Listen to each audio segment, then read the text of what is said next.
ఓం శ్రీ గురుభ్యో నమః. ఏ మానవుడికైనా శరణాగతి ఒక్కటే శాశ్వతమైన ముక్తి కలిగిస్తుంది. ఈ విషయం గురించి ఈరోజు మనం చెప్పుకుందాం. కురుక్షేత్రం ముగిసింది. అధర్మం అంతమై ధర్మం సింహాసనాన్ని అధిష్ఠించింది. పాండవుల పట్టాభిషేకం వైభవంగా సాగింది.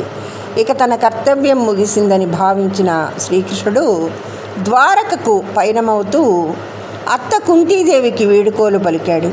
ఆ సమయంలో వారిద్దరి మధ్య జరిగిన సంభాషణ జీవాత్మకు పరమాత్మకు మధ్య జరిగిన ఆధ్యాత్మిక సందేశంగా నిలిచింది. అత్తమ్మ, యుద్ధంలో నీ పుత్రులనే విజయం వరించింది. ఇక కష్టాలు తీరాయి.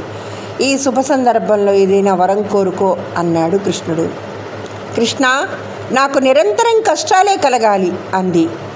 అది విన్న జగన్నాటక సూత్రధారి చిరుమందహాసం చేసి, అందరూ ఇహలోక సౌఖ్యాలలో ముక్తినో కోరుకుంటారు, నువ్వెందుకు కష్టాలు కోరుకుంటున్నావు అని అడిగాడు. కృష్ణ, అరణ్యవాసంలో ఉన్నప్పుడు విషసర్పాల నుంచి, లక్షాగృహ దహనం నుంచి ఇలా అడుగడుగునా మమ్మల్ని రక్షించావు. అప్పుడు మా అందరి హృదయాల్లో నీ నామం నిరంతరం ప్రతిధ్వనించేది. ఇప్పుడు రాచరిక విలాసం అనుభవిస్తుంటే ఆ భోగాలు రోగ సదృశ్యమై నిన్ను మురిపిస్తాయేమోనని ఆందోళన కలుగుతోంది. నదికి ఎన్ని అడ్డంకులు ఎదురైనా వాటిని అధిగమిస్తూ ప్రవహించాలి. సముద్రంలో కలుస్తుంది. ఇతర విషయాల వైపు మరలకుండా నీ పాదపద్మాలపైననే నిలిచే వరాన్ని అనుగ్రహించు అంది కుంతి. సమస్త లోకం భోగభాగ్యాల కోసం పాకలాడుతుంటే అలానే వరంగా ఇమ్మని ఎందుకు కోరుకుంది అంటే, దీని వెనుకనున్న అంతరార్థం ఏంటంటే, సుఖంలో అవుతుంది. కానీ కష్టంలో ఉన్నప్పుడు నువ్వే అనే పరమాత్మ స్మరణ కలుగుతుంది. కుంతీదేవి కోరిక ఆవేదనతో కూడి ఉన్నది కాదు. అందులో దైవం పట్ల ఆరాధన ఉంది. ఆమె దృష్టిలో భోగభాగ్యాలు ఉన్నప్పుడు దైవం గుర్తుకు రాదు. ఈతి బాధలు కలిగినప్పుడే మనసు దైవం వైపు చూస్తుంది. ఆపదల నుంచి గట్టెంకించమని దైవనామస్మరణ చేస్తుంది. సంపదలు పెరిగితే అహం మితిమీరుతుంది. ఆపదలు వస్తేనే అహంకారం అనే వలయం మాయమవుతుంది.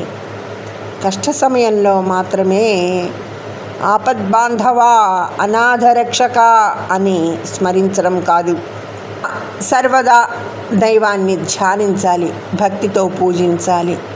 భోగభాగ్యాలు వస్తాయి పోతాయి. దైవ చింతన అనే సంపద మాత్రమే శాశ్వతమనే విషయాన్ని గుర్తించి ప్రవర్తించాలి. కోరికల వెనుక పరుగు పెడితే దొరికేది శూన్యం. దైవాన్ని వెతుక్కుంటూ సాగితే మిగిలేది పుణ్యం. పరమాత్మను కోరికల కోసం కాదు, కోరికలు లేని స్థితిని అనుగ్రహించమని వేడుకోవాలి.